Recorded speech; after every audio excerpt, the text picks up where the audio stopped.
Continuons maintenant le travail avec, tu vois, j'ai mis un deuxième billet de 5 € et j'ai mis un billet de 10. Donc tu remarqueras que mon rectangle est plus gros que celui de 5. Forcément, 10 € c'est plus que 5 €. Donc c'est un billet, mais le billet est plus gros. D'ailleurs, les vrais billets ne sont pas de la même couleur. Regarde, voilà ce que tu devais avoir dans ton fichier. Donc on voit les billets de 10. Alors encore une fois, ce ne sont pas des vrais. Hein. Le billet de 10 est plus grand que celui de 5. Celui de 5, il est gris-bleu. Là, il y a un peu de vert. Et celui-là, il est un peu rose-orange. Là, il est très rouge sur la vidéo, mais en vrai, il est un peu rose-orange. Encore une fois, ne manipule pas les billets, en tout cas pas en ce moment, pas les vrais billets, pas plus que les pièces. Je te les montre et quand tu auras l'occasion, un peu plus tard, tu pourras les voir en vrai. Reprenons. Tu l'auras peut-être compris, nous allons de nouveau faire des achats. Voici les achats que nous allons faire. Dans le magasin, nous avons choisi une boîte de perles à 10 €, une boîte de loto, un jeu de loto à 11 € et des boîtes de pâte à modeler à 12 €. Donc tu vois la différence cette fois-ci, c'est que chaque objet ne coûte pas le même prix. Donc il va falloir qu'on trouve des manières différentes de faire ces prix-là. La dernière fois, hier on avait tout qui coûtait 5 €, tout à l'heure on avait tout qui coûtait 6 €. Maintenant les prix sont différents, attention. Alors tu vas pouvoir mettre cette vidéo en pause et commencer de chercher avec ton matériel comment on peut faire 10, comment on peut faire 11 et comment on peut faire 12. Encore une fois, attention! Regarde ce qu'il y a écrit sur tes pièces et sur tes billets. Ne compte pas le nombre d'objets. Sers-toi de ce qui est écrit dessus et calcule, compte, additionne. A tout de suite. Commençons par chercher toutes les manières de faire 10 €. Donc là, plein de solutions. La plus simple, facile, un billet de 10. Avec un petit peu plus d'objets, 2 billets de 5. 5 et encore 5. 5 plus 5, 10. On sait ça. Il y avait aussi la solution d'utiliser toutes mes petites pièces de 1, puisqu'il y en avait 10. Tu peux recompter si tu veux. Normalement, tu as 10 pièces de 1. Ça, c'était assez simple aussi. Il y avait beaucoup d'objets, mais c'était assez simple. On pouvait aussi faire 2, 4, 6, 8 et 10. Pourquoi j'ai compté de 2 en 2? Parce que ce sont des pièces de 2 €. 2, plus encore 2, plus encore 2, plus encore 2, plus encore 2. Ça, c'était possible. On pouvait aussi faire 2, 4, 5, 2, 4, 5. D'accord? On pouvait aussi faire comme ça. Là, j'ai 5 et là, j'ai 5. Tu vois? 2 plus 3, 5. Il y avait plein de solutions possibles. Hein. Je pouvais mettre seulement comme ça, 2, 4, 5, et faire les 5 derniers euros de cette manière-là. Il y avait énormément de solutions. D'accord? Passons à la manière... J'en ai oublié, hein. Recompte bien avec l'adulte qui t'accompagne pour vérifier que ça fait 10 €. Mais il y avait beaucoup de solutions. 11 € maintenant. 11 €. Alors, je peux commencer au plus simple par donner mon billet de 10 € et une pièce de 1. 10 plus 1, ça fait 11. À la place, comme tout à l'heure, des 10 €, je pouvais mettre 2 billets de 5. 5 plus 5, 10, plus 1, 11. Pourquoi je laisse la pièce de 1 € à ton avis? Parce que je cherche toutes les manières de faire 10 plus 1. 11, c'est 10 plus 1. Donc je garde ma petite pièce de 1 et là, ben, je cherche toutes les manières de faire 10 comme j'ai fait tout à l'heure. Donc je recommence les mêmes, je peux reprendre les mêmes choses que tout à l'heure. Par exemple, j'avais pris toutes les pièces de 2 €. Regarde.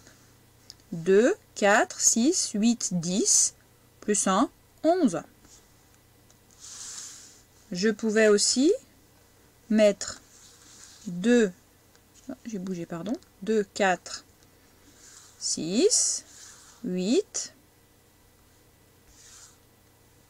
9, 10 et 11. La seule manière que je ne pouvais pas réutiliser, c'était de mettre toutes les pièces de 1. Pourquoi? Parce qu'il n'y en a que 10. Il n'y a que 10 pièces de 1. Or, nous, ce qu'on veut, c'est 11. Donc, on ne pouvait pas utiliser seulement les pièces de 1. Il fallait forcément utiliser à un moment donné au moins des pièces de 2. La façon qui utilisait le plus d'outils, le plus d'objets, c'était celle-ci.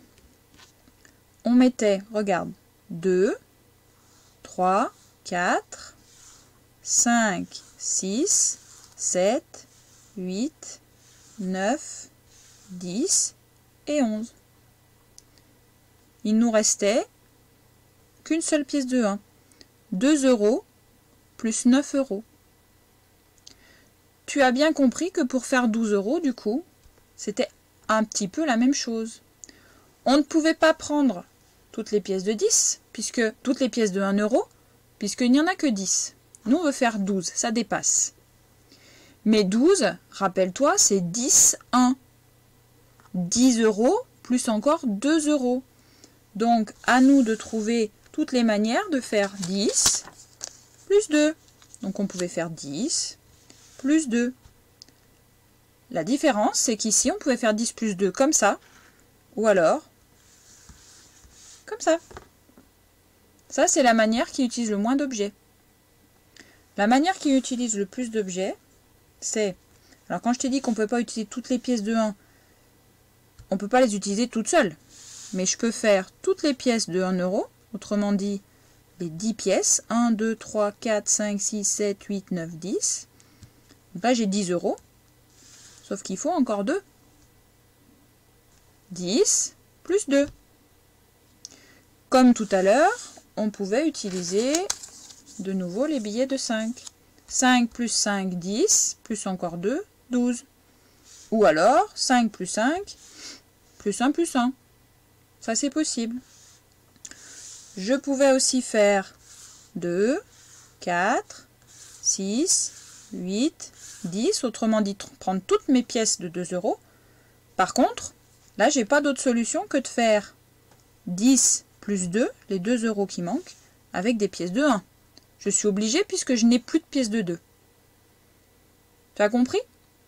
À chaque fois, tu dois faire 10 plus 2. Maintenant, passons au fichier. Nous allons donc travailler sur le fichier, sur la page d'à côté, toujours au chapitre 21, la page à côté de ce qu'on vient de faire. Donc ici, on travaille avec le billet de 10 €. On te montre que le billet de 10 €, c'est la même chose que 10 pièces. Et c'est la même chose que 2 billets de 5... Pardon, je recommence. 10 €, un billet de 10 €, c'est la même chose que 10 pièces de 1 €. Et c'est aussi la même chose que 2 billets de 5 €. Regardons de plus près. On voit bien d'un petit peu plus près, et sûrement que sur ton fichier à toi tu le vois encore mieux.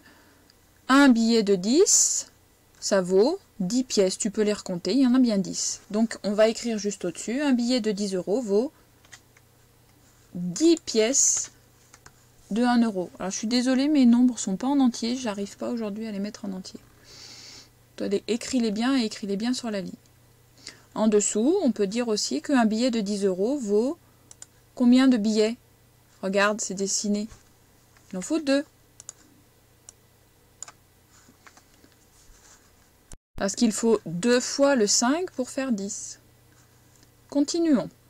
Maintenant, tu vas faire l'exercice d'en dessous, l'exercice 2, tout seul. Regarde bien. Max, Tom, Lila et Eva ont fait des courses avec leurs parents. Calcule la somme dépensée par chacun. Donc ça veut dire que tu vas simplement compter combien il y a là dans chaque rectangle. Et tu vas l'écrire au-dessus, bien entendu. Puis entoure le prénom de celui qui a dépensé le plus d'argent. Autrement dit, tu regarderas les nombres que tu as écrits dans les rectangles, et celui qui a le plus, celui qui a le plus grand nombre, eh bien, ça sera celui que tu vas entourer, puisque ce sera celui qui aura dépensé le plus. Attention, comme tout à l'heure, regarde bien ce qui est écrit sur les billets et sur les pièces. Ne compte pas combien d'objets il y a. Non, non, non, non. Tu comptes, tu utilises ce qui est écrit dessus et tu additionnes, tu fais des plus. C'est parti.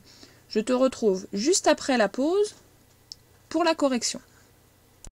Et voici la correction. Max a dépensé 17 €. On compte, regarde, 10, plus encore 2, ça fait 12, 13, 14, 15, 16, 17. On compte de 1 en 1 puisque ce sont des pièces de 1. Ici, on va compter de 5 en 5. 5 plus 5, 10, plus 5, 15, plus encore 1, 16. Il a dépensé 16 €. Lila a dépensé 10 plus 5, 10, 5, ça s'appelle 15, 16, 17, 18, 18 €. Quant à Eva, on est obligé de les compter en utilisant ce qui est écrit dessus. 2 plus de 4 plus de 6. On compte de 2 en 2. 2, 4, 6. 7, 8, 9, 10, 11, 12, 13, 14, 15. On pouvait les grouper 2 par 2. Si tu as fait 6, 8, 10, 12, 14, 15, ça marche. Si tu as remarqué, le plus rapide, c'était de remarquer les lignes. De remarquer qu'ici, il y avait 4 pièces de 1, donc 4 €. Ici, 5 pièces de 1, donc 5 €. 5 plus 4, 9. 9, 11, 13, 15. Ou 9 plus 6, 15. Tout ça, c'était juste. Donc, tu vois bien que 17 €, 16 €, 18 €, 15 €, celle qui a dépensé le plus, c'est Lila. Et pourtant, regarde bien, ce n'est pas celle qui a utilisé le plus d'objets. Celle qui en a utilisé le plus, c'est Eva. Regarde toute la petite monnaie qu'elle a sortie. Celui qui en a utilisé le moins, c'est Tom. Il n'a utilisé que 3 objets, mais ça lui a coûté 16 €. Lila n'a pas utilisé beaucoup d'objets, mais elle a quand même dépensé 18 €. Hein, un gros billet, un plus petit, plus 3 pièces. Donc le nombre d'objets que tu utilises ne fixe pas la somme que tu donnes. Et ce n'est pas parce que tu en donnes pas beaucoup que tu en donnes... c'est pas parce que tu donnes pas beaucoup d'objets que ça ne coûte pas cher. C'est difficile à dire. Voilà, j'espère que tu as bien compris. N'oublie pas de compléter la phrase en bas. Lila a dépensé le plus d'argent. Et nous nous retrouvons la prochaine fois pour continuer ce travail sur la monnaie. La vidéo est terminée.